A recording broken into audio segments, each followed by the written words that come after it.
പ്രിയമുള്ളവരെ, കഴിഞ്ഞ ക്ലാസ്സുകളിൽ നമ്മൾ കൃത്യമായി പറഞ്ഞിരുന്നത് ഒരു സത്യവിശ്വാസി ഏതെല്ലാം വിഷയങ്ങൾക്ക് സദ്യ ഒരുക്കൽ സുന്നത്തുണ്ട് എന്നതിനെക്കുറിച്ചാണ്. ഇമാമുന നബവി റളിയല്ലാഹു അൻഹു അദ്ദേഹത്തിൻ്റെ ശറഹ് മുസ്ലിമിൽ രേഖപ്പെടുത്തിയിട്ടുള്ള സൽക്കാരങ്ങളെക്കുറിച്ചാണ് നാം പറഞ്ഞുകൊണ്ടിരിക്കുന്നത്. നമുക്കറിയാം, ഹജ്ജ് കഴിഞ്ഞു പോകുന്ന ഹാജിമാർ ഒരു ദീർഘദൂര യാത്ര കഴിഞ്ഞ് നാട്ടിലേക്ക് എത്തുന്ന വ്യക്തിയാണ്. ദീർഘദൂര യാത്ര കഴിഞ്ഞ് ഇസ്ലാമിൽ വളരെ ശ്രദ്ധേയമാക്കപ്പെട്ട അതിശ്രേഷ്ഠമായ യാത്രയാണല്ലോ ഹജ്ജ് എന്ന് പറയുന്നത്. നമ്മുടെ നാട്ടിൽ നിന്ന് 3500-4000 കിലോമീറ്റർ ഇപ്പുറത്ത് പരിശുദ്ധമാക്കപ്പെട്ടതായ മക്കത്തുൽ മുക്കറമയിൽ എത്തിച്ചേർന്ന് പവിത്രമായ ഹജ്ജ് നിർവഹിച്ച് 450 കിലോമീറ്റർ ഇപ്പുറത്തുള്ളതാകുന്ന മദീനയിലെത്തി നബി സല്ലല്ലാഹു അലൈഹി വസല്ലം തങ്ങളെ സിയാറത്ത് ചെയ്ത് വളരെ പുണ്യമാകുന്ന അമലുകളൊക്കെ കരഗതമാക്കി അൽഹംദുലില്ലാഹ് തിരിച്ച് നാടണയുമ്പോൾ ഏറ്റവും യാത്രകളിൽ വളരെ വിശിഷ്ടമായ യാത്ര കഴിഞ്ഞിട്ടാണ് എത്തുന്നത്. അതുകൊണ്ട് തന്നെ അവർക്ക് സൽക്കാരം സുന്നത്തുണ്ട്. ആ സൽക്കാരത്തിൻ്റെ പേര് നഖീഅത്ത് എന്നാണ്. നഖീഅത്ത് യാത്ര കഴിഞ്ഞെത്തിയവൻ്റെ സൽക്കാരമാണ്. ആരാണോ യാത്ര കഴിഞ്ഞ് വരുന്നത് അദ്ദേഹത്തിൻ്റെ സൽക്കാരം. അപ്പോൾ നമ്മൾ യാത്ര കഴിഞ്ഞ് വീട്ടിലേക്ക് എത്തുമ്പോൾ വീട്ടുകാരായ ആളുകൾ, ബന്ധുമിത്രാദികൾ, അവർക്കൊക്കെ ഒരു സൽക്കാരം നടത്തൽ സുന്നത്തുണ്ട്. പ്രത്യേകിച്ച് ഹജ്ജ് കഴിഞ്ഞ് വരുമ്പോൾ അതിൻ്റെ പേരാണ് നഖീഅത്ത്. അഖീഖത്ത് എന്നൊക്കെ പറയുന്നത് പോലെ നഖീഅത്ത് ഒരു സൽക്കാരത്തിൻ്റെ പേരാണ്. പ്രിയമുള്ളവരെ, പലപ്പോഴും നമ്മുടെ നാട്ടിൽ നിന്ന് ഹാജിമാർ ഹജ്ജിന് വേണ്ടി ഉംറയ്ക്ക് വേണ്ടി പോകുമ്പോഴൊരു സൽക്കാരം നടത്തും. അത് നമ്മൾ സൂചിപ്പിച്ചിട്ടുണ്ടായിരുന്നു മുമ്പ്. നാടിൻ്റെ ഒരു പതിവനുസരിച്ചുകൊണ്ടുള്ള ചില സൽക്കാരങ്ങൾ, അത് ഒരു കാരണവും കൂടാതെ നടത്തുന്ന ചില സൽക്കാരങ്ങളിൽ പെട്ടതാണ്. നാടിൻ്റെ ചില പതിവുകളിൽ പെട്ടതാണ് ഒരു മൗലിദ് ഓതി റാത്തീബ് ഓതിയിട്ടൊക്കെ സൽക്കരിക്കുക. അത് കൂലിയുള്ളത് തന്നെയാണ്. എന്നാൽ അതിനൊക്കെയും ഉപരി വളരെ ശ്രേഷ്ഠമാക്കപ്പെട്ട ഒന്നാണ് യാത്രക്കാരനായ വ്യക്തി അദ്ദേഹം യാത്ര കഴിഞ്ഞ് തിരിച്ച് വീട്ടിലേക്ക് വന്നണയുമ്പോൾ അദ്ദേഹം നടത്തുന്ന സൽക്കാരം. അതിലേറ്റവും ശ്രേഷ്ഠമായ യാത്രയാണ് ഹജ്ജ്. അപ്പോൾ ഹജ്ജ് കഴിഞ്ഞ് വരുമ്പോൾ ഒരു സൽക്കാരം നടത്തുക, അത് വളരെ സുന്നത്തുള്ളതാണ്. ഇമാം നബവി റളിയല്ലാഹു അൻഹു ശറഹ് മുസ്ലിമിൽ രേഖപ്പെടുത്തിയിട്ടുള്ളതുമാണ്. അള്ളാഹു തൗഫീഖ് നൽകട്ടെ. അപ്പോൾ ഹാജിമാരായ ആളുകളൊക്കെ അത് ശ്രദ്ധിക്കണം. ആ സുന്നത്ത് പരമാവധി ഗൗനിക്കണം. അതിന് വലിയ വിഭവസമൃദ്ധമായ ആഹാരം ഉണ്ടാക്കണമെന്നില്ല. നമ്മളാൽ കഴിയുന്ന നിലയ്ക്കുള്ള ഒരു സൽക്കാരം. ഒരുപാട് ആളുകളെ വിളിച്ചു കൂട്ടണമെന്നുമില്ല. നമ്മളെക്കൊണ്ട് പറ്റുന്ന നിലയ്ക്ക് അത് ചെയ്യുക എന്നുള്ളതാണ്. ചുരുക്കി പറഞ്ഞാൽ, പോകുമ്പോഴുള്ള സൽക്കാരത്തേക്കാൾ പ്രിയമാണ് ഹാജിമാർക്ക് ഇസ്ലാമിൽ വന്നതിന് ശേഷം സൽക്കരിക്കൽ എന്നാണ് ഞാൻ പറഞ്ഞതിൻ്റെ പൊരുൾ. മനസ്സിലാക്കണം. അല്ലാഹു തൗഫീഖ് നൽകട്ടെ. ഹാജിമാർ നാട്ടിലേക്ക് പോകുന്ന സമയത്ത് മടക്കയാത്രയുടെ 2 റക്അത്ത് സുന്നത്ത് എന്ന നിലയ്ക്ക്, വിടവാങ്ങലിൻ്റെ സുന്നത്ത് എന്ന നിലയ്ക്ക് 2 റക്അത്ത് സുന്നത്ത് നിസ്കരിക്കണം മടക്കയാത്രയുടെ തുടക്കത്തിൽ. അതെവിടെ നിന്നാണ്? പരിശുദ്ധമായ മസ്ജിദുൻ നബവിയിൽ നിന്നാണ് വിട പറയുന്നത് എങ്കിൽ മസ്ജിദുൻ നബവിയിൽ ആ പള്ളിയുടെ പരിസരത്ത് വന്ന് റാഹത്തായി 2 റക്അത്ത് വിടവാങ്ങലിൻ്റെ സുന്നത്ത് നമസ്കാരം നിർവഹിക്കുന്നു എന്ന് കരുതിക്കൊണ്ട് 2 റക്അത്ത് നിസ്കരിക്കണം. മുസല്ലി സുന്നത്തൽ വദാഇ റക്അത്തൈനി ലില്ലാഹി തആല, അതാണ് അതിൻ്റെ നിയ്യത്ത്. വിടവാങ്ങലിൻ്റെ 2 റക്അത്ത് സുന്നത്ത് അല്ലാഹു തആലയ്ക്ക് വേണ്ടി നിസ്കരിക്കുന്നു എന്ന് നിയ്യത്ത് ചെയ്തുകൊണ്ട് കൈകെട്ടുക. വജ്ഹത്ത് ഓതിയതിനു ശേഷം ഫാത്തിഹ, ഖുൽ യാ അയ്യുഹൽ കാഫിറൂൻ, 2ാമത്തെ റക്അത്തിൽ ഫാത്തിഹ, ഖുൽ ഹുവല്ലാഹ്, സൂറത്തുൽ ഇഖ്ലാസ് ഓതി നിസ്കരിക്കുക. ശേഷം അവിടെ ഇരുന്നുകൊണ്ട് ഖുർആൻ ഓതുകയും ദിക്ർ ചൊല്ലുകയൊക്കെ ചെയ്ത് നബി സല്ലല്ലാഹു അലൈഹി വസല്ലം തങ്ങൾക്ക് സലാം പറഞ്ഞ്, പുരുഷന്മാർ ആ ബാബു സലാമിലൂടെ കയറി അങ്ങനെ പോയി നബി തങ്ങൾക്ക് സലാം പറഞ്ഞ്, അബൂബക്കർ സിദ്ദീഖ് റളിയല്ലാഹു അൻഹു, ഉമർ റളിയല്ലാഹു അൻഹുക്ക് സലാം പറഞ്ഞ് നേരെ ജന്നത്തുൽ ബഖീൻ്റെ ഭാഗത്തൂടെയാണല്ലോ അങ്ങോട്ട് പുറത്തൊക്കെ വരുമ്പോൾ ജന്നത്തുൽ ബഖീനെ അങ്ങോട്ട് നോക്കി അവർക്ക് സലാം പറഞ്ഞ് റാഹത്തായിട്ട് അങ്ങനെ തിരിച്ചു വരിക. റാഹത്താണ്, അൽഹംദുലില്ലാഹ്. സ്ത്രീകൾ പുറത്തുനിന്ന് മാറിയിട്ടിട്ട് എന്ത് ചെയ്യുക? ശുദ്ധിയുള്ളവരെന്തായാലും ഈ നിസ്കാരം ഇല്ല. അപ്പോൾ അവർ പുറത്ത് നമസ്കാരമൊക്കെ നിർവഹിച്ചതിന് ശേഷം പുറത്തും ഇങ്ങോട്ട് വന്നിട്ട് മാറി നിന്നിട്ട് ആ പച്ച കുബ്ബയുടെ അവിടെ നിന്നിട്ട് അവിടെ നിന്ന് റാഹത്തായിട്ട് സലാം പറയുക. എന്നിട്ട് അവർ തിരിച്ചു പോകും. അപ്പോൾ വിടവാങ്ങലിൻ്റെ 2 റക്അത്ത് സുന്നത്ത് നിസ്കരിച്ച് പോകൽ വളരെ അതിപ്രധാനമാണ്. പലപ്പോഴും പല ആളുകളും അശ്രദ്ധരായി പോകാറുണ്ട് ആ വിഷയത്തിൽ. ഏതുപോലെ മക്കയോട് വിട പറയുമ്പോൾ മക്കയിൽ നിന്ന് 132 കിലോമീറ്റർ അപ്പുറത്തേക്ക് ഒരാൾ പോയാൽ, മദീനയിലേക്ക് പോയാലും സ്വന്തം നാട്ടിലേക്ക് പോയാലും 132 കിലോമീറ്റർ അപ്പുറത്തേക്ക് യാത്ര ചെയ്താലും മക്കയെ വിട്ടുപിരിയുന്ന, കഅബാലയത്തെ വിട്ടുപിരിയുന്ന ഏതൊരു സത്യവിശ്വാസിക്കും നിർബന്ധമായ വാജിബായ കർമ്മമായി ഇമാമിയങ്ങളിൽ പ്രബലമാക്കപ്പെട്ട ഒന്നാണ് തവാഫുൽ വദാ, വിടവാങ്ങലിൻ്റെ തവാഫ് എന്ന് പറഞ്ഞുകൊണ്ട് നിയ്യത്ത് ചെയ്തുകൊണ്ട് നവൈത്തു തവാഫുൽ വദാഇ ലില്ലാഹി തആല എന്ന് പറഞ്ഞുകൊണ്ട് വിടവാങ്ങലിൻ്റെ തവാഫ് നിർവഹിക്കൽ അവന് അനിവാര്യമാണ്. അപ്പം ഹജറുൽ അസ്വദിൻ്റെ അവിടെ നിന്ന് തുടങ്ങി 7 പ്രാവശ്യം കാബയെ വലയം ചെയ്തുകൊണ്ട് വിടവാങ്ങലിൻ്റെ തവാഫ്. തവാഫ് എന്ന് പറഞ്ഞാൽ തന്നെ കാബയെ 7 വട്ടം വലയം ചെയ്യുന്നതിനെ തവാഫ് എന്ന് പറയുകയുള്ളൂ. ഒരു പ്രാവശ്യം വലയം ചെയ്യുന്നതിന് തൗഫത്ത് എന്നാണ് അറബിയിൽ പറയുക. നിൽക്കട്ടെ, അങ്ങനെ 7 പ്രാവശ്യം പരിശുദ്ധമായ കാബയെ വലയം ചെയ്തതിന് ശേഷം 2 റക്അത്ത് തവാഫിൻ്റെ സുന്നത്ത് മഖാം ഇബ്രാഹിമിൻ്റെ പിന്നിൽ നിസ്കരിച്ച് ശരിക്ക് ദുആ ചെയ്ത് പൊട്ടിക്കരഞ്ഞ് നബി സല്ലല്ലാഹു അലൈഹി വസല്ലം തങ്ങൾ പോയത് അവസാനം ആ മുൽത്തസമിലേക്ക്, പരിശുദ്ധമായ കാബയുടെ വാതിലിൻ്റെയും ഹജറുൽ അസ്വദിൻ്റെയും ഇടയിലുള്ള സ്ഥലത്തേക്ക് നെഞ്ച് ചേർത്ത് വെച്ച്, കവിള് ചേർത്ത് വെച്ച്, വലത് കൈ വാതിലിലേക്ക് എത്തിപ്പിടിച്ച് ഇടത് കൈ ഹജറുൽ അസ്വദിൻ്റെ ഭാഗത്തേക്ക് വെച്ച് പൊട്ടിക്കരഞ്ഞ് നബി സല്ലല്ലാഹു അലൈഹി വസല്ലം തങ്ങൾ ദുആ ചെയ്ത് ഹസാറ മാർക്കത്തിൻ്റെ ഭാഗത്തിലൂടെ നബി സല്ലല്ലാഹു അലൈഹി വസല്ലം തങ്ങൾ പോവുകയായിരുന്നു. എപ്പോഴും ഹജ്ജത്തുൽ വദായിലും അവിടുത്തെ ഉംറത്തുൽ ഖളായിലും എന്ന് വേണ്ട പരിശുദ്ധമാക്കപ്പെട്ട 4 ഉംറകൾ, ഒരു ഹജ്ജ്, ഇതൊക്കെ ഇസ്ലാമികമാകുന്ന ആദർശത്തിൻ്റെ പിന്നിൽ നബി സല്ലല്ലാഹു അലൈഹി വസല്ലം തങ്ങൾ ചെയ്തതാണ്. മുസ്ലിമായതിന് ശേഷം അഥവാ ഇസ്ലാം മതത്തിൻ്റെ ആദർശത്തിന് മുമ്പ് ധാരാളം ഹജ്ജും ഉംറയും മറ്റുമൊക്കെ ചെയ്തിട്ടുണ്ട്. നുബുവത്ത് കിട്ടിയതിന് ശേഷം നബി സല്ലല്ലാഹു അലൈഹി വസല്ലം തങ്ങൾ ചെയ്തിട്ടുള്ളതാകുന്ന ഹജ്ജ്, അത് ഒരു ഹജ്ജും 4 ഉംറയുമാണ് നബി സല്ലല്ലാഹു അലൈഹി വസല്ലം ചെയ്തത്. ഇതെല്ലാം ചെയ്തതിന് ശേഷം നബിതങ്ങൾ ഇതേപോലെ പൊട്ടിക്കരഞ്ഞുകൊണ്ട് കാബയോട് വിട പറഞ്ഞിട്ടുണ്ട്. അപ്പോൾ പരിശുദ്ധമായ മക്കയോട് വിട പറയുമ്പോഴും വിടവാങ്ങലിൻ്റെ തവാഫാണ് അവിടെയുള്ളത്. മദീനയോട് വിട പറയുമ്പോൾ വിടവാങ്ങലിൻ്റെ 2 റക്അത്ത് സുന്നത്താണുള്ളത്. ഇതാണിപ്പോൾ പഠിക്കാൻ വേണ്ടി പറഞ്ഞത്. അപ്പോൾ മദീനയിൽ നിന്നാണ് അധികം ആളുകൾ ഹാജിമാർ യാത്ര പറയുന്നത്. ഇപ്പോൾ ഒരുപാട് ആളുകൾ ഗവൺമെൻറ്റിൻ്റെയും അതുപോലെ തന്നെ പ്രൈവറ്റായിട്ട് വന്നിട്ടുള്ളവരുണ്ട്. അവരൊക്കെ മനസ്സിലാക്കുക, ഇവിടുന്ന് വിട പറയുമ്പോഴത്തേക്കും 2 റക്അത്ത് യാത്രയുടെ സുന്നത്ത് നിസ്കരിച്ചിട്ട് വേണം നിങ്ങൾ പോകാൻ. ശേഷം എല്ലാം റെഡിയാക്കി നേരെ വന്നു കഴിഞ്ഞാൽ പിന്നെ അടുത്ത വക്കത്തിന് പോലും നിൽക്കുന്നില്ല, യാ അല്ലാഹ് നേരെ പോകണം. അപ്പോൾ ഏറ്റവും ലാസ്റ്റാണ് ഈ കർമ്മം ചെയ്യേണ്ടത് എന്നർത്ഥം. ഇതേപോലെ തന്നെയാണല്ലോ വിടവാങ്ങൽ തവാഫും. അപ്പം വിടവാങ്ങൽ സലാമൊക്കെ പറഞ്ഞതിന് ശേഷം റാഹത്തായി വന്ന് വേഗം തന്നെ സാധന സാമഗ്രികളോടുകൂടി വളരെ വിഷമത്തോടുകൂടി ദുഃഖത്തോടുകൂടി മദീനയോട് വിട പറയാൻ ഇനിയും എത്തിപ്പെടണം എന്നുള്ള നിലയ്ക്ക് നബി സല്ലല്ലാഹു അലൈഹി വസല്ലം തങ്ങളെ സിയാറത്ത് ചെയ്താൽ അവന് തീർച്ചയായും ശുപാർശ നിർബന്ധമായെന്നാണ്. അവന് നബി സല്ലല്ലാഹു അലൈഹി വസല്ലം തങ്ങളുടെ ശഫാഅത്ത് ലഭിക്കും ഉറപ്പിച്ചുകൊണ്ട് ആ യഖീനോടുകൂടി നാട്ടിലേക്ക് പോവാം. ആയിബൂന തായിബൂന ആബിദൂന സാജിദൂന ലി റബ്ബിന ഹാമിദൂൻ, ഇത് പറഞ്ഞുകൊണ്ടാവണം ഹജ്ജിമാർ ഈ നാട് വിട്ടു പോകേണ്ടത്, മദീന വിട്ടു പോകേണ്ടത്. എന്താ പറയേണ്ടത്? ആയിബൂന തായിബൂന ആബിദൂന സാജിദൂന ലി റബ്ബിന ഹാമിദൂൻ, ഇത് പറഞ്ഞുകൊണ്ട് അൽഹംദുലില്ലാഹ് മദീനയോട് വിട പറയാൻ വളരെ ദുഃഖത്തോടുകൂടി പടച്ച റബ്ബിലേക്ക് തൗബ ചെയ്ത് മടങ്ങിക്കൊണ്ട് അള്ളാഹുവിനെ സ്തുതിച്ചുകൊണ്ടും അവനെ വഴങ്ങിക്കൊണ്ടും മടങ്ങിക്കൊണ്ടുമൊക്കെ പരിശുദ്ധമാക്കപ്പെട്ട ദിക്റ് ചൊല്ലിക്കൊണ്ട് അൽഹംദുലില്ലാഹ് പുണ്യമാക്കപ്പെട്ട മദീനയോട് വിട പറഞ്ഞ് നാട്ടിലേക്ക് വന്ന് അണയുകയാണ്. നാട്ടിലെത്തിയാൽ പുരുഷന്മാരാദ്യം അവരുടെ തൊട്ടടുത്ത പള്ളി, ജമാഅത്ത് പള്ളിയിലേക്ക് വരിക. പകൽ സമയങ്ങളാണെങ്കിൽ ഏറ്റവും അനുയോജ്യം അത് തന്നെയാണ്. നേരെ വരിക, പള്ളിയിൽ വന്ന് 2 റക്അത്ത് മടക്കയാത്രയുടെ സുന്നത്ത് നമസ്കാരം ഞാൻ നിർവഹിക്കുന്നു എന്ന് പറഞ്ഞുകൊണ്ട് നിസ്കരിക്കുക. നേരത്തെ നിസ്കരിച്ചത് ഏതാണ്? മദീനയിൽ നിന്ന് വിടവാങ്ങലിൻ്റെ സുന്നത്ത് നമസ്കാരം നിയ്യത്ത്.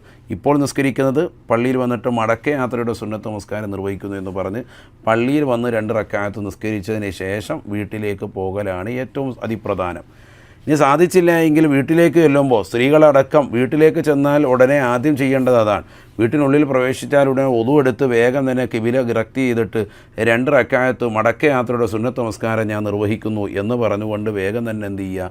നിസ്കാരം നിർവഹിക്കുക. ഒന്നിലധികം വീടുണ്ടെങ്കിൽ പോലും ബഹുമാനപ്പെട്ടതാകുന്ന ഇമാമികൾ രേഖപ്പെടുത്തുന്നു, ഇലാഹ അടക്കം അതിൻ്റെ ഹാഷി അടക്കമുള്ള ഗ്രന്ഥങ്ങളിൽ നബിമാം റളിയല്ലാഹു അൻഹുവിൻ്റെ വിശദീകരണങ്ങളിൽ നിന്ന് അവിടുത്തെ വചനങ്ങൾ വിശദീകരിച്ചുകൊണ്ട് പണ്ഡിതന്മാർ തന്നെ രേഖപ്പെടുത്തുന്നു, ഒന്നിലധികം വീടുണ്ടെങ്കിലും ഇതേപോലെ തന്നെ സുന്നത്ത് നമസ്കാരം ആവർത്തിക്കൽ, മടക്കയാത്രയുടെ സുന്നത്ത് നമസ്കാരം എന്ന് പറഞ്ഞ് സുന്നത്ത് നമസ്കാരം ആവർത്തിക്കലും വളരെ നല്ലതാണ്. എന്നിട്ട് നല്ലതുപോലെ ദുആ ചെയ്യുക. അള്ളാഹു തൗഫീഖ് നൽകട്ടെ. നമ്മുടെ ഹജ്ജ് ഉംറയൊക്കെ അള്ളാഹു സ്വീകരിക്കട്ടെ. മാത്രമല്ല ഹാജിമാർ മറ്റുള്ളവരെ മുസാഫഹത്ത് ചെയ്യൽ. മുസാഫത്ത് എന്ന് പറയുന്നത് 2 കൈകൾ ചേർത്ത് പിടിക്കലാണ്. മുആനക്ക എന്ന് പറഞ്ഞാൽ കെട്ടിപ്പിടിക്കലാണ്. വലത് കവിള് അവരുടെ കവിളിലേക്ക്, പുരുഷൻ്റെ ശേഷം ഇടത് കവിള്, വീണ്ടും വലത് കവിള് ചേർത്തിട്ട് ഇങ്ങനെ കെട്ടിപ്പിടിക്കുന്നതിനാണ് മുആനക്ക എന്ന് പറയുക. ബാബുൽ മുസാഫഹത്തി വൽ മുആനക്ക, 2 കൈകളും ഇങ്ങനെ ചേർത്ത് പിടിക്കുന്ന മുസാഫഹത്തിനെയും കെട്ടിപ്പിടിക്കുന്നതിനെക്കുറിച്ചുമൊക്കെ പറയുന്ന ഒരുപാട് വിശദമാകുന്ന ഹദീസിൻ്റെ ധാരാളം ഹദീസുകൾ ഈ വിഷയവുമായി ബന്ധപ്പെട്ടുകൊണ്ട് കാണാം. വളരെ ശക്തിമത്തായ സുന്നത്തുള്ളതാണ്. പക്ഷേ ഇതെപ്പോഴാണ് ചെയ്യേണ്ടത്? മുസാഫഹത്ത് എപ്പോഴും മോമിനായ മനുഷ്യൻ കാണുമ്പോഴൊക്കെ തന്നെ പരസ്പരം മുസാഫഹത്ത് സുന്നത്താണ്. മാമിൻ മുസ്ലിമൈനി യൽത്തഖിയാനി ഫയതസാഫഹാനി, മുസ്ലിമീങ്ങളാകുന്ന രണ്ട് സഹോദരങ്ങൾ പരസ്പരം കണ്ടുമുട്ടുകയും അവരിങ്ങനെ മുസാഫഹത്ത് ചെയ്യുകയും ചെയ്ത് ആ കൈ ഇങ്ങോട്ട് എടുക്കുമ്പോൾ തന്നെ അവർക്കിടയിലുള്ള പാപങ്ങൾ അള്ളാഹു പുറത്തു കൊടുക്കുമെന്ന് സയ്യിദുനാ റസൂലുള്ളാഹി സ്വല്ലല്ലാഹി അലൈഹി വസല്ലം. അപ്പോൾ പാപം പൊറപ്പിച്ചെടുക്കാനുള്ള ഒരു വഴി കൂടിയാണ് മുസാഫഹത്ത്. അത് പുരുഷനും സ്ത്രീകളുമായിട്ട് അങ്ങനെ തന്നെ മുസാഫഹത്ത്. ഈ മുആനക്ക എന്ന് പറയുന്നത് എപ്പോഴും ഇല്ല, അത് യാത്ര കഴിഞ്ഞ് വരുമ്പോഴാണ്, ദീർഘദൂര യാത്ര കഴിഞ്ഞ് ഒരുപാട് നാളുകൾക്ക് ശേഷമൊക്കെ കാണുമ്പോഴാണ് അത് സുന്നത്തുള്ളത്. പ്രവാസിയായ ഒരു മനുഷ്യൻ വരുന്നു, അല്ലെങ്കിൽ ഹജ്ജ് കഴിഞ്ഞ് വരുന്നു, ഏറ്റവും ശ്രേഷ്ഠമായ യാത്രയാണല്ലോ ഹജ്ജ്. അപ്പോൾ ഹജ്ജ് കഴിഞ്ഞ് വരുമ്പോഴൊക്കെയാണ് മുസാഫ. ഇത് കാണുമ്പോൾ കെട്ടിപ്പിടിക്കുക, റാഹത്ത് എപ്പോഴും ചാടി ഇങ്ങനെ കെട്ടിപ്പിടിക്കുക, ആ പരിപാടിയില്ല. അത് ചില ആളുകളുണ്ട്. പെരുന്നാൾ തന്നെ വന്നിട്ട് തലേന്ന് ഉസ്താദിനെ വന്ന് കണ്ടുള്ളൂ, രാവിലെ എന്നിട്ട് സുബൈക്കും കണ്ടതാണ്, പിന്നെയും പെരുന്നാൾ നിസ്കാരം കഴിയുമ്പോൾ താടി മൂപ്പരെ പിടിച്ചിട്ട് ഒന്ന് അമർത്തിയേക്കുക, ജിബ്രീൽ അലൈഹിസ്സലാം വേണ്ടി നബിയെ പിടിച്ച മാതിരി എല്ലാം കൂടെ ഞുരുങ്ങി, എന്നിട്ട് അവസാനം 10 രൂപയും വെച്ച് കൊടുക്കുക. റാഹത്തുണ്ടല്ലോ, കഷായം വാങ്ങിച്ച് പുരട്ടിക്കോട്ടെ. അങ്ങനെ ആക്കരുത്. അള്ളാഹത്ത് എന്ത് ചെയ്യുക, വല്ലപ്പോഴും ജീവിതത്തിൽ ഒരിക്കലാണ് ഇതുപോലെ കാണുന്നത്, അഥവാ ഒരുപാട് നാളുകൾക്ക് ശേഷമാണ് കാണുന്നത്. ഹജ്ജിന് പോയതാണ്, ഉംറയ്ക്ക് പോയതാണ്, ദീർഘദൂരമായിട്ടുള്ള യാത്രയായിരുന്നു, നാട്ടിലൊന്നും ഇല്ലായിരുന്നെങ്കിൽ മാത്രമേ എന്ത് ചെയ്യുള്ളൂ, മുആനക്ക കെട്ടിപ്പിടുത്തം ഉണ്ടാവുള്ളൂ. മറ്റേത് വാരിയിലെല്ലാം കൂടെ ഉടക്കി പിടിച്ചിട്ട് അവസാനം 10 രൂപ വായുകുളിക്ക് കൊടുത്തിട്ട് പോവാണ്. അങ്ങനെ ആകാൻ പാടില്ല, അത് ചെയ്യാൻ പാടില്ല. അപ്പോൾ ഹജ്ജ് കഴിഞ്ഞ് വന്നവരൊക്കെ എന്ത് ചെയ്യുക, പരമാവധി മുസാഫഹത്തും എന്തും കൂടി ചെയ്യുക, മുആനക്ക കൂടി ചെയ്യുക. അതല്ലാതെ കാണുന്നവരൊക്കെ പോയിട്ട് ഇങ്ങനെ കെട്ടിപ്പിടിക്കുന്ന പരിപാടിയുണ്ട്, കണ്ണും കാണുമ്പോൾ വീണ്ടും കെട്ടിപ്പിടിക്കുക, ആ പരിപാടി വേണ്ട, അത് ചെയ്യരുത്. അത് അറിവില്ലായ്മയുടെ ഏറ്റവും വലിയ അടയാളമാണ്, അതാണ് മനസ്സിലാക്കേണ്ടത്. വിവരക്കേടാണ്, അത് പ്രത്യേകം മനസ്സിലാക്കുക. അങ്ങനെ ചെയ്യുന്ന സമയത്ത് എന്താണ് ഹാജിമാരോട് നമുക്ക് പറയേണ്ടത്? അത് പഠിച്ചു വെക്കണം. നിങ്ങളെല്ലാവരും വേഗം പഠിച്ചു വെച്ചോ. എന്താ പഠിച്ചു വെക്കേണ്ടത്? ഖബിലല്ലാഹു ഹജ്ജതക വഗഫറ ദംബക വഅഖലഫല്ലാഹു നഫഖതക. ഈ 3 വാക്ക് പറഞ്ഞാൽ മതി. ഖബിലല്ലാഹു ഹജ്ജതക, അള്ളാഹു നിങ്ങളുടെ ഹജ്ജിനെ എന്ത് ചെയ്യട്ടെ, സ്വീകരിക്കട്ടെ.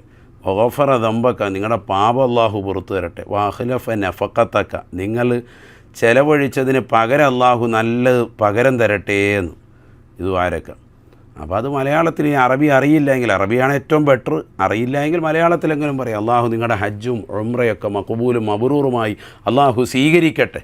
അൽഹംദുലില്ലാഹ്. ഇത് പറയുമ്പോൾ തന്നെ പോയ ഹാജിയാർ കിടുങ്ങി, അയാൾ ഞെട്ടിപ്പോയി. അയാൾ അങ്ങോട്ട് ദ്വാരം നേരാൻ വേണ്ടി പോയി, നോക്കുമ്പോൾ ഇങ്ങോട്ട് മരുഭൂമിക്ക് മണൽ കയറ്റിയ മാതിരി ഇങ്ങോട്ട് കുറേ കൈക്ക് പിടിച്ചിട്ട്. അപ്പോൾ എന്ത് ചെയ്യുക, ഖബിലല്ലാഹു ഹജ്ജക, അള്ളാഹു നിങ്ങളുടെ ഹജ്ജ് സ്വീകരിക്കട്ടെ. കണ്ട, ആദ്യം പറയുന്നതാണ്. അതുപോലെ തന്നെ ഗഫറ ദംബക, അള്ളാഹു നിങ്ങളുടെ പാപമൊക്കെ പുറത്തു തരട്ടെ. വഅഖലഫ നഫഖതക, വടച്ച റബ്ബെ, അള്ളാഹു നിങ്ങൾ ചിലവഴിച്ചതൊക്കെ എന്ത് ചെയ്യുക, അതിന് പകരം തരട്ടെ. ഇതങ്ങോട്ട് ദ്വാരൊക്കെ ഹാജിയാർക്ക് നല്ല ഹാപ്പി, റാഹത്തായി. അപ്പോൾ ഇത് ഹജ്ജുമ്മമാരോട് സ്ത്രീകളും പറയുക, ഹാജിയോട് പുരുഷന്മാരും പറയുക. നേരെ തിരിച്ചല്ല, ഹാജിയാരെ കണ്ടപ്പോഴത്തേക്കും അപ്പുറത്തെ വീട്ടിലെ താത്ത ഓടി വന്ന് കെട്ടിപ്പിടിക്കുക, പഴയ മോഹമായിരുന്നു, അത് പറ്റൂല. ഹജ്ജുമ്മയെ കണ്ടപ്പോഴത്തേക്കും ഇപ്പുറത്തെ കാക്കാക്കും വലിയ താല്പര്യം, ഓടിച്ചെന്ന് മുസാഫാത്ത് മുആനക്ക, ഉസ്താദ് പറഞ്ഞായിരുന്നു റൂഹേ ബയാനിൽ മുസാഫാത്ത് ചെയ്യണമെന്ന് പറയാം, ആ പരിപാടിയും പറ്റൂല. പുരുഷനുമായിട്ടും സ്ത്രീകളുമായിട്ടും എന്ത് ചെയ്യുക, മുസാഫഹത്ത് ചെയ്യുക, പരസ്പരം ദുആ ചെയ്യുക. അതൊക്കെ വലിയ ഖൈറ് തന്നെയാണ്. ഈ ദുആ പറഞ്ഞു കൊടുക്കുകയും ചെയ്യുക. അള്ളാഹു കബൂലാക്കും മാറട്ടെ. അപ്പോൾ തഖബ്ബൽ അല്ലാഹു മിന്നാ വമിൻകും എന്നൊക്കെ പറഞ്ഞ് അള്ളാഹു നമ്മളിൽ നിന്ന് എല്ലാ അമലുകൾ സ്വീകരിക്കട്ടെ എന്നൊക്കെ പറഞ്ഞ് ഹാജിയാരും ദ്വാരം കൊടുക്കുക. കാരണം നബി സല്ലല്ലാഹു അലൈഹി വസല്ലം തങ്ങൾ പറഞ്ഞതാണ് എന്ത്, അല്ലാഹുമ്മ ഗഫിർ ലിൽ ഹാജി വലിമൻ യസ്തഗ്ഫിറു ലഹുൽ ഹാജു. അള്ളാഹു സുബ്ഹാനഹു വ തആല അള്ളാഹു പുറത്തു കൊടുക്കട്ടെ. ആർക്ക്? അല്ലാഹുമ്മ ഗഫിർ ലിൽ ഹാജി, ഹാജിമാർക്ക് അള്ളാഹു പുറത്തു കൊടുക്കട്ടെ. വലിമൻ യസ്തഗ്ഫിറു ലഹുൽ ഹാജു, ഹാജിമാർ ആർക്കെല്ലാം പൊറുക്കലിനെ തേടുന്നോ അവർക്കും അള്ളാഹു പുറത്തു കൊടുക്കട്ടെ എന്ന് സയ്യിദുനാ റസൂലുള്ളാഹി സ്വല്ലല്ലാഹി അലൈഹി വസല്ലം. അപ്പം നമ്മുടെ നാട്ടിൽ നിന്ന് അയൽവാസിയായ ഒരു മനുഷ്യൻ ഹജ്ജിന് പോയിട്ടുണ്ടെങ്കിൽ അയാളിൽ നിന്ന് പൊറുക്കലിനെ തേടൽ നമുക്ക് കിട്ടിയാൽ നമ്മൾ രക്ഷപ്പെട്ടു. അയാൾ പറയാണ് നിങ്ങൾക്ക് അള്ളാഹു പുറത്തു തരട്ടെ എന്ന് പറഞ്ഞാൽ നമ്മൾ രക്ഷപ്പെട്ടു എന്നർത്ഥം. പറഞ്ഞു മനസ്സിലായില്ല? ആ ഒരു പവറിലാണ് അവർ വരുന്നത്. അപ്പോൾ അതുകൊണ്ട് തന്നെ ആ ഒരു ദുആ വാങ്ങിച്ചെടുക്കാൻ വേണ്ടി നമ്മൾ എന്ത് ചെയ്യണം? പരിശ്രമിക്കണം. അതിനാണ് വേണ്ടത്. അപ്പോൾ നമ്മൾ മടിച്ചിരിക്കല വേണ്ട. അപ്പുറത്ത് ആചാര്യ അയാളെ മൈൻഡ് ചെയ്യൊന്നും വേണ്ട, അയാൾ ആരാണ്, അല്ലെങ്കിൽ അപ്പുറത്ത് ഉമ്മ വന്ന് അവരാരെ പോയി പണി വെക്കാൻ പറയും എന്ന് പറയല്ല വേണ്ട. നമ്മൾ ചെല്ലുകയും ഹജ്ജ് കഴിഞ്ഞ് വന്നവരെ പിന്നെ നമ്മൾ അങ്ങോട്ട് പോയി കാണണം. ഹജ്ജിന് മുമ്പാണ് അവരിങ്ങോട്ട് വന്ന് കാണുന്നത്. ഹജ്ജ് കഴിഞ്ഞ് വരുമ്പോൾ അവർക്ക് പവർ കൂടി. അപ്പോൾ അവരെ നമ്മൾ അങ്ങോട്ട് പോയി കണ്ടിട്ട് ദ്വാരക്കണം കേട്ടോ എന്ന് പറഞ്ഞിട്ട്, എന്നിട്ട് നമ്മളും ദ്വാരൊക്കെ എടുക്കുക. നേരത്തെ പറഞ്ഞ ദ്വാ അങ്ങോട്ട് കൊടുക്കുക. ഖബിലല്ലാഹു ഹജ്ജക വഗഫറ ദംബക വഅഖലഫ നഫഖതക. ഈ വാക്ക് പറഞ്ഞു കാണാതെ പഠിച്ചു വെക്കുക, അല്ലെ മലയാളത്തിലെങ്കിലും ദ്വാ ചെയ്ത് കൊടുക്കുക. എന്നിട്ട് അവരോട് പറയാം നമുക്ക് വേണ്ടിയൊക്കെ ദ്വാരക്കണം. അപ്പോൾ അവർ വാക്ക് പറയും അള്ളാഹു നിങ്ങൾക്ക് പുറത്തു തരട്ടെ എന്ന് പറഞ്ഞാൽ നബി തങ്ങൾ പറയുന്നു അള്ളാഹുമ്മ ഗഫിറിൽ ഹാജി, അള്ളാഹു നബി ദുആ എന്നതാണ്. അള്ളാഹുമ്മ ഗഫിറിൽ ഹാജി, ഹാജിമാർക്ക് നീ പുറത്തു കൊടുക്കണേ. വലിമൻ യസ്തഗ്ഫിറു ലഹുൽ ഹാജു, ഹാജിമാർ ആർക്കെല്ലാം പൊറുക്കലിനെ തേടുന്നോ അവർക്കും പുറത്തു കൊടുക്കണേ എന്ന് നബി തങ്ങൾ ദുആ എന്നാണ്. അപ്പോൾ ഹാജിമാർക്ക് എന്തായാലും പൊറുക്കപ്പെടും നബി തങ്ങളുടെ ദുആ ഉള്ളതുകൊണ്ട്. അതോടൊപ്പം തന്നെ ഹാജിമാർ ആർക്കൊക്കെ വേണ്ടി പൊറുക്കലിനെ തേടുന്നോ അവർക്കും പുറത്തു കൊടുക്കണേ എന്ന് ആര് ദുആ ചെയ്തു? നബി സല്ലല്ലാഹു അലൈഹി വസല്ലം തങ്ങൾ ദുആ ചെയ്തതാണ്. അതുകൊണ്ട് അവരെ കൊണ്ട് പൊറുക്കലിനെ തേടിക്കൽ നമുക്ക് എന്ത് ചെയ്യണം? സാധിക്കണം. അള്ളാഹു തൗഫീഖ് തരട്ടെ. അപ്പോൾ ഇത്രയും കാര്യം ശ്രദ്ധിക്കുക. അവർ നാട്ടിലെത്തിയാൽ അവരെന്ത് ചെയ്യും? ഒരു സൽക്കാരം നടത്തുക. അതാണിപ്പോൾ നമ്മൾ കഴിഞ്ഞ ദിവസമൊക്കെ പറഞ്ഞുകൊണ്ട് സൽക്കാരം എവിടെയൊക്കെ നടത്താം, സൽക്കാരം നടത്തുക. നല്ല യാത്ര കഴിഞ്ഞ് വരുന്നവൻ, അപ്പോൾ ഗൾഫിൽ നിന്ന് വരുന്ന പ്രവാസിയൊക്കെ അതിൽ ഉൾപ്പെടുന്നു. അതുപോലെ തന്നെ ഹാജിമാർ അതിൽ ഉൾപ്പെടുന്നു. നല്ല നല്ല ദീർഘദൂര യാത്ര കഴിഞ്ഞ് വരുന്നിട്ടുള്ള ആളുകൾ വീട്ടിൽ സൽക്കാരം നടത്തൽ ഇസ്ലാമികമാണ്. അതിന് തെളിവുണ്ട്, പ്രമാണബദ്ധമാണ്. അതാണ് ഇന്നത്തെ ക്ലാസ്. അള്ളാഹു തൗഫീഖ് നൽകട്ടെ. നമുക്കൊക്കെ അള്ളാഹു അമലിന് തൗഫീഖ് നൽകട്ടെ. അതുകൊണ്ട് ഹജ്ജ് എത്രയും വേഗം എന്ത് ചെയ്യോ? ഇനി പോകാനുള്ളവരൊക്കെ ബുക്ക് ചെയ്യുക, അത് തന്നെ ഉള്ളൂ. അള്ളാഹു തൗഫീഖ് നൽകട്ടെ. ഇനി വെച്ചുകൊണ്ടിരുന്നിട്ട് കാര്യമില്ല. കാശുണ്ട് ഇങ്ങനെ വെച്ചുകൊണ്ടിരുന്നിട്ട് കാര്യമൊന്നുമില്ല. പറമ്പൊക്കെ വിൽക്കാനുണ്ടെങ്കിൽ വേഗം വിൽക്കുക. സ്ഥലമൊക്കെ വിൽക്കാണ്ട് വിറ്റ് റെഡിയാക്കിയിട്ട് ഹജ്ജിന് വയ്ക്കുമോ. സ്വർണം വിൽക്കാൻ പറ്റിയ സമയമാണ്. ഇപ്പോൾ ഇങ്ങനെ കുറഞ്ഞുകൊണ്ടിരിക്കുകയാണ്. 1.30 വരെ ആയിരുന്നു. ഇപ്പോൾ അതാ 1 വീണ്ടും പുറകോട്ട് വരികയാണ്. വേഗം അല്ലാത്ത ഇനി കൂടുമെന്ന് കരുതിക്കൊണ്ട് നിൽക്കേണ്ട. എത്രയും വെറ്റാലും ഒരു 4-5 ഭാവം വിറ്റ് കഴിഞ്ഞാൽ സുഖമായിട്ട് പോയിട്ട് റാഹത്തായിട്ട് ഹജ്ജ് ചെയ്യാൻ പറ്റും. പഴയ സ്വർണ്ണമാണല്ലോ ഇരിക്കുന്നത്. വാങ്ങിച്ചപ്പോൾ ഒരു 6000 രൂപയുള്ള സ്വർണം വരെ ഇപ്പോഴും വെറുതെ ഇങ്ങനെ ലോക്കൽ വെച്ചിരിപ്പുണ്ട്. അതൊക്കെ എത്രയും പെട്ടെന്ന് വിറ്റിട്ട് യാ അല്ലാഹ് നിർബന്ധമായ ഹജ്ജ് വീട്ടിക്കോ. അള്ളാഹു തൗഫീഖ് തരട്ടെ. അള്ളാഹു തൗഫീഖ് തരട്ടെ. അതാ ഇപ്രാവശ്യം നമ്മളോടൊപ്പം വന്നിട്ടുള്ള ഒരു 75 വയസ്സുള്ളൊരു ഹാജിയാർ 10 പശു ഉള്ളതിനെ പശുവിനെയൊക്കെ വിറ്റ് ആ ഉള്ള കാശുമൊക്കെ ആയിട്ട് അയാൾ റെഡിയായിട്ട് കടമെല്ലാം തീർത്തിട്ടാണ് വന്നിരിക്കുന്നത്. അതുപോലെ വേറൊരു ഉമ്മ, കാസർഗോഡുള്ളൊരു ഉമ്മ, അവരുടെ സ്ഥലവും മറ്റുമൊക്കെ വിറ്റ് എല്ലാം റെഡിയാക്കിയിട്ട് അതാ അവർക്ക് വീട് താമസിക്കാനുള്ള ഉണ്ട്. അല്ലാതെ കുറച്ച് സ്ഥലമൊക്കെ വിറ്റ് റെഡിയാക്കിയിട്ട് ഹജ്ജിന് വന്നേക്കുന്നത്.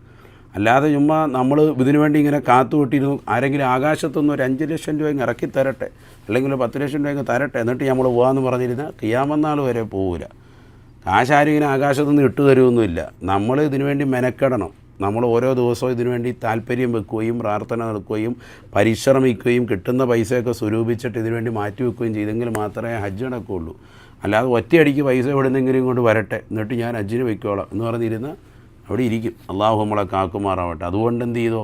നല്ല നിയ്യത്തോടുകൂടി അതിനകത്ത് ഇറങ്ങി തിരിച്ചാൽ ഇൻഷാ അല്ലാഹ് ഒക്കെ നടക്കും. അള്ളാഹു തൗഫീഖ് നസീബാക്കട്ടെ, ആഫിയത്ത് തരട്ടെ. ഞാനിപ്പോൾ ഈ പറഞ്ഞ പശുവിന് വിറ്റെന്ന് പറഞ്ഞ വ്യക്തി അയാളിപ്പോൾ അടുത്ത നവംബറിൽ ഇനിയിപ്പോൾ ഇനി ഇറാഖി വരണമെന്നും പറഞ്ഞ് നിയ്യത്ത് വെച്ച് ഇപ്പോഴേ ഇരിക്കുക. ഇറാഖി പോകണം, എനിക്ക് ഇനി ബഗ്ദാദി പോകണം എന്ന് പറഞ്ഞ് ഇപ്പോഴേ മനസ്സിലിപ്പോഴേ കരുതിയിരിക്കുകയാണ്. അള്ളാഹു അദ്ദേഹത്തിന് നമുക്കും തൗഫീഖ് തരട്ടെ. ഞാൻ പറഞ്ഞു വന്നത് അങ്ങനെ ഓരോരുത്തരും എന്ത് ചെയ്യണം? അതിനുവേണ്ടി പരിശ്രമിക്കണം. എന്നാലേ ഉള്ളൂ നടക്കുകയുള്ളൂ നടത്തും. അല്ലാതെ നമ്മളിതിനു വേണ്ടി ഇങ്ങനെ ആരെങ്കിലും നമ്മളെ കൊണ്ടുപോകട്ടെ അല്ലെങ്കിൽ എവിടെ നിന്നെങ്കിലും ഇതാവട്ടെ എന്ന് പറഞ്ഞാൽ നമ്മളിരുന്ന ഇലാ യൗമുൽ ഖിയാമ നടക്കൂല. നമ്മുടെ മനസ്സിൽ അതിനുവേണ്ടി ഒരു പരിശ്രമം ഉണ്ടാവണം. ചില ആളുകൾ ഉംറ കൊണ്ട് മാത്രം മതിയാക്കും. അതും പറ്റൂലല്ലോ. ഹജ്ജ് നമ്മുടെ മേൽ നിർബന്ധമായ ഫർളാണ്. ഉംറയുടെ സമ്പത്ത് എത്തിച്ചാൽ അത് ചെയ്യാൻ നമ്മുടെ മേൽ വാജിബാണ്. ഹജ്ജ് നമ്മുടെ മേൽ ഫർളാണ്. അതുകൊണ്ട് ഫർളെന്ന് പറഞ്ഞാൽ എന്താ? നമുക്കതുകൊണ്ട് പരിഹരിക്കാൻ പറ്റൂല. നമ്മൾ തന്നെ ചെയ്യണം. ഫർള് ഐൻ, അവനവൻ്റെ സ്വന്തം ശരീരത്തോട് നാളെ ഹിസാബിടപ്പെടുന്നതാണ്. അതുകൊണ്ട് ഹജ്ജിനുള്ള സാമ്പത്തികമാകുന്ന തുക എത്തിച്ചാൽ, അതുമായിട്ടുള്ളതാകുന്ന അവസരം കിട്ടിയാൽ അപ്പോഴേ ഹജ്ജ് നിർബന്ധമുള്ളൂ. അങ്ങനെ തുക എത്തിച്ചാൽ പിന്നെ വൈകാൻ പാടില്ല. ശാരീരികമാകുന്ന എല്ലാ കാര്യങ്ങളൊക്കെ എത്തിച്ചാൽ എത്രയും വേഗം എന്ത് ചെയ്യണം? യാ അല്ലാഹ് ഖലാസ്, എത്രയും പെട്ടെന്ന് നമ്മൾ അതിനു വേണ്ടി ഇറങ്ങിത്തിരിക്കുകയും വേണം. അപ്പോൾ അത് പ്രത്യേകം ശ്രദ്ധിക്കണം. അള്ളാഹു തൗഫീഖ് നൽകട്ടെ. എല്ലാവർക്കും അള്ളാഹു ബർക്കത്ത് ചെയ്യട്ടെ. നിങ്ങളൊക്കെ ദുആ ചെയ്യാൻ എല്ലാവിധ സന്തോഷവും അള്ളാഹു നസീബാക്കുമാറാവട്ടെ. പറമ്പും ഇല്ല സ്വർണ്ണവും ഇല്ല ഉസ്താദെ, ഹജ്ജ് ചെയ്യാൻ അള്ളാഹു തൗഫീഖ് നൽകട്ടെ എന്ന്. പറമ്പും സ്വർണ്ണവും ഒന്നും ഇല്ലെങ്കിൽ നിങ്ങൾക്ക് ഹജ്ജ് നിർബന്ധമായില്ല. അതാണ് ആദ്യം മനസ്സിലാക്കേണ്ടത്. ഹജ്ജ് ഒരാൾക്ക് നിർബന്ധമാകണമെങ്കിൽ അതിനകത്ത് ഒരുപാട് ഘടകങ്ങളുണ്ട്. ഒന്ന് സമ്പത്ത് എത്തിക്കണം, മസ്റ്റായിട്ട് അതാണ്. അത് എത്തിച്ചിട്ടില്ലെങ്കിൽ നിങ്ങൾക്ക് ഹജ്ജ് നിർബന്ധമല്ല. നിങ്ങൾ ടെൻഷനേ അടിക്കേണ്ട. നിങ്ങൾക്ക് അല്ലാഹു തആല ഒരു ഹിസാബും തരത്തില്ല. പറഞ്ഞ മനസ്സിലായില്ലേ? സമ്പത്ത് എത്തിച്ചവരുടെ കാര്യമാണ് ഇപ്പോൾ നമ്മൾ ചർച്ച ചെയ്യുന്നത്. സമ്പത്ത് എത്തിക്കണം, ആരോഗ്യം കറക്റ്റ് ഉണ്ടാവണം, വരാനുള്ള സൗകര്യങ്ങൾ ഒഴിവാകണം. അതാണല്ലോ പറയുന്നത് മനിസ്തതാഅ ഇലൈഹി സബീല വലില്ലാഹി അലന്നാസി ഹജ്ജുൽ ബൈത്തി മനിസ്തതാഅ ഇലൈഹി സബീല. അള്ളാഹുവിൻ്റെ പള്ളിയിലേക്ക് വരൽ കഴിവാകുന്ന ആളുകൾക്കാണ് നിർബന്ധം. ഈ ഇസ്തിതാഅത്ത് ഏതൊക്കെയാണ്? ഒരുപാട് വിഷയങ്ങൾ അതിൽ പറയുന്നുണ്ട്. മർമ്മപ്രധാനമായിട്ടുള്ളത് സാമ്പത്തികമായിട്ടുള്ള കഴിവുണ്ടാവണം, ശാരീരികമായ കഴിവുണ്ടാവണം. അതുകൊണ്ട് എപ്പോഴും പറയുന്നത് വയസ്സ് 50 കഴിഞ്ഞതിന് മുമ്പ് തന്നെ എന്ത് ചെയ്തോ വന്ന് ഹജ്ജ് ചെയ്തോ എന്ന് പറയുന്നതിൻ്റെ കാര്യത. ഇന്തോനേഷ്യക്കാരെയൊക്കെ കണ്ടുപിടിക്കുക. അതായത് ഇതിലെ കൂടെ ഇങ്ങനെ ഒഴുകി നടപ്പുണ്ട്, കൂട്ടമായിട്ട് ഇങ്ങനെ ഒന്നിച്ചേ പോവുള്ളൂ. ഒരു മനുഷ്യനെ ഇടയിൽ പോലും കയറ്റൂല. തവാഫിൻ്റെ വേളയിൽ അങ്ങനെ തന്നെ, സായിൻ്റെ വേളയിൽ അങ്ങനെ തന്നെ. അവർക്കൊരു ദിക്ർ, പ്രത്യേക ദിക്റുകളൊക്കെ ഉണ്ട്. വളരെ രസകരമായിട്ടാണ് അവരുടെ പോക്കും വരവും. ഇന്തോനേഷ്യയിലത് ഗൂഗിളിൽ നിങ്ങൾ സെർച്ച് ചെയ്ത് നോക്കിയാൽ മതി. അവിടെ ചെറിയൊരു കാബയുടെ മോഡൽ അവർ പണിത് വെച്ചിരിക്കുക. കാബയ്ക്ക് ബദലായിട്ടല്ല, മറിച്ച് എന്തിനാ, തവാഫ് വൃത്തിക്ക് പഠിപ്പിച്ചു കൊടുക്കുക, നല്ല റാഹത്തായിട്ട്. അപ്പോൾ തവാഫ് നല്ലപോലെ പഠിപ്പിക്കുന്നു, സായി നല്ലതുപോലെ പഠിപ്പിക്കുന്നു. ഈ ചെറിയ കുട്ടികൾ പോലും തവാഫും ഹജ്ജും ഒക്കെ ചെയ്ത് ഉംറയൊക്കെ ചെയ്ത് നേരത്തെ റെഡിയായി നിൽക്കുക. വിവാഹം കഴിക്കണമെങ്കിൽ തന്നെ ആണും പെണ്ണും കല്യാണം ആലോചിക്കുമ്പോൾ തന്നെ ആദ്യം അന്വേഷിക്കുന്നത് ഉംറ ചെയ്തോന്നാണ്. ആ പെണ്ണ് ഉംറ ചെയ്താണോ, ചെറുക്കൻ ഉംറ ചെയ്താണോ, ആ എന്നാൽ ഓക്കെ, നല്ല റാഹത്ത്, എന്നാൽ അവിടെ നല്ല റാഹത്താണ്. ഇന്തോനേഷ്യയിൽ ഭയങ്കര മാർക്കറ്റ്. അതുകൊണ്ടെന്താ, നിങ്ങളിവിടെ ഉംറയ്ക്ക് വന്ന് നോക്കിക്കോളൂ, ഹജ്ജിന് വന്ന് നോക്കിക്കോ, ഏറ്റവും കൂടുതൽ വന്നിറങ്ങുന്നത് ഇന്തോനേഷ്യക്കാരാണ്. അതിനുവേണ്ടി പൈസ ഒരു 5 ലക്ഷം രൂപയെങ്കിലും മാറ്റി വെച്ച് ഇവിടെ വരുന്നത് മാത്രമോ. മക്കയിലും മദീനയിലും ഇനി ഒരു സ്ഥലം ഉണ്ടാവില്ല കാണാൻ. എവിടെയെല്ലാം നമ്മൾ ഏതെല്ലാം ഗുദാമിൽ ഏതൊക്കെ സ്ഥലങ്ങളിൽ പോയാലും അവിടെയൊക്കെ ഇവരുണ്ട്. ആര്, ഇന്തോനേഷ്യക്കാരുണ്ട്. അവിടെ എല്ലാം ഇന്തോനേഷ്യക്കാർ വരികയാണ്. എല്ലാ സ്ഥലങ്ങളും വന്ന് കാണും. അതാ ഞാൻ പറഞ്ഞത്, ഒരു 5 ലക്ഷം രൂപയെങ്കിലും ഉംറയ്ക്ക് വരുമ്പോൾ തന്നെ മാറ്റി വെക്കും. എന്നിട്ട് ഫുള്ള് കറങ്ങാണ്.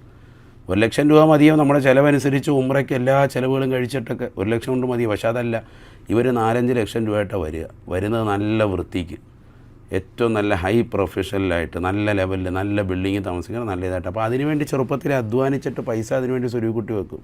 ഇതൊക്കെ ഞാൻ പറഞ്ഞതല്ല, ഇത് ഇവിടെ വന്നിട്ട് മനസ്സിലാക്കേണ്ട കാര്യങ്ങളാണ്. നമ്മൾ നാട്ടിൽ ഇരുന്നിട്ട് പറയാം, വെറുതെ രാവിലെ സുബൈക്ക് തന്നെ കള്ളിത്ത് വിടുകയാണ്, തള്ളൽ. മുസ്ലിയാർ രാവിലെ എന്തോ പുട്ട കഴിച്ചെന്ന് തോന്നുന്നുണ്ട്, രാവിലെ തള്ളി വിടുന്നു. ഇവിടെ വന്ന് നോക്കുമ്പോഴല്ലേ കാര്യങ്ങൾ മനസ്സിലാവുള്ളൂ. അതുകൊണ്ട് ഇങ്ങനെ വെറുതെ ഇരുന്നോ, എത്രയും പെട്ടെന്ന് ഇറങ്ങുക എന്നുള്ളൂ. ഇനി നോക്കിയിരുന്നിട്ട് കാര്യമൊന്നുമില്ല. അതുകൊണ്ട് പരിശുദ്ധമായ ഹജ്ജിന് വേണ്ടി പരിശ്രമിച്ചോ. അള്ളാഹു തൗഫീക്ക് തരട്ടെ എത്രയും പെട്ടെന്ന്. ഇപ്പോൾ ഈ ജൂലൈ മാസത്തോടുകൂടി ബുക്കിങ്ങൊക്കെ തീരും, പിന്നെ എല്ലാം കഴിയും, ക്ലോസ് ചെയ്യും. പിന്നെ കിടന്നിട്ട് എനിക്ക് പോകണമെന്ന് പറഞ്ഞിട്ടായിരില്ല. അതുകൊണ്ട് പലരും വിളിക്കുന്നുണ്ട്. വിളിക്കുന്നവരൊക്കെ എത്രയും പെട്ടെന്ന് ഫോൺ ബുക്കിംഗ് ചെയ്ത് ഒരു അഡ്വാൻസ് എന്തെങ്കിലും കൊടുത്തിട്ട് വേഗം തന്നെ സീറ്റ് ഉറപ്പിച്ചോളൂ. ഒരുപാട് പേരെ ഹജ്ജിന് കൊണ്ടുവരില്ല. ഇപ്പോൾ ഈ ഉംറയ്ക്ക് കൊണ്ടുവരുന്ന പോലെ 120 പേരെ അല്ലെങ്കിൽ 150 മുകളിലോട്ട് കൊണ്ടുവരില്ല. 45 പേരാകുമ്പോൾ ക്ലോസ് ചെയ്യും, അതിന് മുകളിലോട്ട് കൊണ്ടുവരില്ല. ഒരു ബസ്സിലുള്ള ആളെ കറക്റ്റ് ചെയ്യുള്ളൂ. കാരണം എപ്പോഴും പോകുന്ന സമയത്തൊക്കെ ക്ലാസ് കാര്യങ്ങൾ ഇതൊക്കെ ഉണ്ടാവും. ഒരു മാസത്തിന് മുകളിലുള്ള യാത്രയാണല്ലോ. അപ്പോൾ അതുകൊണ്ട് തന്നെ എത്രയും വേഗം ഇൻഷാ അല്ലാഹ് അതിനുള്ള അഹ്ലിയാർ ബുക്ക് ചെയ്ത് കൊള്ളുക. അള്ളാഹു തൗഫീഖ് തരട്ടെ, എല്ലാവിധ ഐശ്വര്യവും നസീബാക്കട്ടെ ഇൻഷാ അല്ലാഹ്. ആമീൻ. അൽഹംദുലില്ലാഹി റബ്ബിൽ ആലമീൻ ഹംദൻ യുവാഫി നിഅമഹു വയുകാഫി മസീദ. അല്ലാഹുമ്മ സല്ലി വസല്ലിം വബാരിക് അലാ സയ്യിദിനാ മുഹമ്മദിൻ വഅലാ ആലി സയ്യിദിനാ മൗലാനാ മുഹമ്മദ്. അർഹമുർ-റാഹിമായ അള്ളാഹുവെ, ഞങ്ങളെ നീ സ്വീകരിക്കണേ റഹ്മാനെ. ഈ സംഗമം നീ കബൂലാക്കണേ അല്ലാഹ്. അറിഞ്ഞും അറിയാതെയും രഹസ്യമായും പരസ്യമായും ഞങ്ങളുടെ ജീവിതത്തിൽ വന്നുപോയിട്ടുള്ള എല്ലാ തെറ്റുകുറ്റങ്ങളും, ഞങ്ങളുടെ ജീവിതത്തിൽ വന്നുപോയിട്ടുള്ള എല്ലാ പാപങ്ങളും നീ പൊറുക്കണേ റഹ്മാനെ. ഞങ്ങളുടെ ഹൃദയങ്ങൾ നീ നന്നാക്കി തരണേ അല്ലാഹ്. ഒരുപാട് ഹൈറായ നല്ല നീയത്തുകളുണ്ട്, നീ സാധൂകരിക്കണേ റഹ്മാനെ. ഞങ്ങളിലുള്ള രോഗികൾക്ക് പരിപൂർണ്ണ ശിഫാ നൽകണേ അല്ലാഹ്. ശരീരത്തിന് നീ സിഹത്ത് പ്രദാനം ചൊരിയണേ അല്ലാഹ്. അപകടങ്ങളെ തൊട്ട് ഞങ്ങളെ നീ കാക്കണേ റഹ്മാനെ. ദുരിതങ്ങളെ തൊട്ട് കാക്കണേ അല്ലാഹ്. വിപത്തുകളിൽ നിന്ന് സലാമത്ത് നൽകണേ അല്ലാഹ്. വിപത്തുകളിൽ നിന്ന് കാവൽ നൽകി അനുഗ്രഹിക്കണേ അല്ലാഹ്. ഞങ്ങൾക്ക് നൽകിയിട്ടുള്ള നിഅമത്തുകൾ നിലനിർത്തുകയും അത് കൂടുതൽ വിശാലമാക്കി അനുഗ്രഹിക്കുകയും ചെയ്യണേ റഹ്മാൻ. ഞങ്ങളുടെ കുടുംബജീവിതം ബറക്കത്തും സന്തോഷവുമുള്ളതാക്കണേ അല്ലാഹ്. മക്കളെല്ലാം സ്വാലിഹീങ്ങളാക്കണേ അല്ലാഹ്. ആബിദീങ്ങളും ഹാഫിദീങ്ങളുമാക്കണേ റഹ്മാനെ. ഞങ്ങളിന്ന് മരണപ്പെട്ടു പോയവർക്ക് മഗ്ഫിറത്തും മർഹമത്തും നൽകണേ അല്ലാഹ്. ഞങ്ങളെയും അവരെയും സ്വർഗത്തിൽ ഒരുമിപ്പിക്കണേ റഹ്മാനെ. അള്ളാഹു ഞങ്ങളുടെ ഈ സദസ്സിൽ ഭാഗവാക്കാകുന്ന മുഴുവൻ സഹോദര സഹോദരിമാർക്കും ഹജ്ജിനും ഉംറയ്ക്കും നീ തൗഫീഖ് നൽകണേ റഹ്മാനെ. നീ തൗഫീഖ് നൽകണേ അല്ലാഹ്. ഞങ്ങൾക്ക് നിർബന്ധമായ ഹജ്ജ് വന്ന് നിർവഹിക്കാനുള്ള തൗഫീഖ് നൽകണേ അല്ലാഹ്. അതിനുള്ള ആയുരാരോഗ്യ സൗഭാഗ്യം നീ നസീബാക്കണേ റഹ്മാനെ. ശാരീരികമായ സിഹത്ത് കാമിലാക്കണേ അല്ലാഹ്. സർവോപരി ആഖിബത്ത് നന്നാക്കി തരണേ റഹ്മാനെ. ഈ മാസം ഞങ്ങളിന്ന് മരണപ്പെട്ടു പോയിട്ടുള്ള ഒരുപാട് ആളുകളുണ്ട്. ഞങ്ങളുടെ റുഹൈബയാം കുടുംബത്തിൽ നിന്ന് മരണപ്പെട്ടു പോയവർ, ഞങ്ങളുടെ മാതാപിതാക്കൾ, ബന്ധുമിത്രാദികൾ, പലരുടെയും ആണ്ട് കഴിക്കുന്ന മാസം കൂടിയാണ്. എല്ലാവരുടെയും ദറജ ഉയർത്തണേ അല്ലാഹ്. ഹബീബായ റസൂലുള്ളാഹി സ്വല്ലല്ലാഹു അലൈഹി വസല്ലമ തങ്ങളുടെ മേൽ ഞങ്ങൾ ചൊല്ലിയിട്ടുള്ള സലാത്ത് സലാമുകളെ നീ സ്വീകരിക്കണേ അല്ലാഹ്. പ്രവാചകരുടെ തിരു ശഫാഅത്ത് ഞങ്ങൾക്ക് നൽകണേ അല്ലാഹ്. അവിടുത്തെ റൗളയിലെ സന്ദർശനം നസീബാക്കണേ റഹ്മാൻ. അവിടുത്തെ തിരു ഹൗദുൽ കൗസർ കൊണ്ട് പാനം ചെയ്യാൻ തൗഫീഖ് നൽകണേ അല്ലാഹ്. അവിടുത്തെ തൃക്കല്യാണത്തിൽ പങ്കാളികളാക്കണേ റഹ്മാൻ. അവിടുത്തോടൊപ്പം സ്വർഗത്തിൽ ഒരുമിക്കാൻ തൗഫീഖ് നൽകണേ റഹ്മാനെ. ബിഹഖി നബിയിന മുഹമ്മദിൻ സല്ലല്ലാഹു അലൈഹി വസല്ലം. آمين برحمتك يا أرحم الراحمين بفضل صلى الله على محمد صلى الله عليه وسلم صلى الله على محمد صلى الله عليه وسلم اللهم صل على محمد يا رب صل عليه وسلم. അള്ളാഹു നമ്മളെ അനുഗ്രഹിക്കട്ടെ. എല്ലാവരും ഇൻഷാ അല്ലാഹ് ദുആ ചെയ്യാൻ. വആഖിറു ദഅവതി അൽഹംദുലില്ലാഹി റബ്ബിൽ ആലമീൻ. അസ്സലാമു അലൈക്കും വറഹ്മത്തുള്ളാഹി.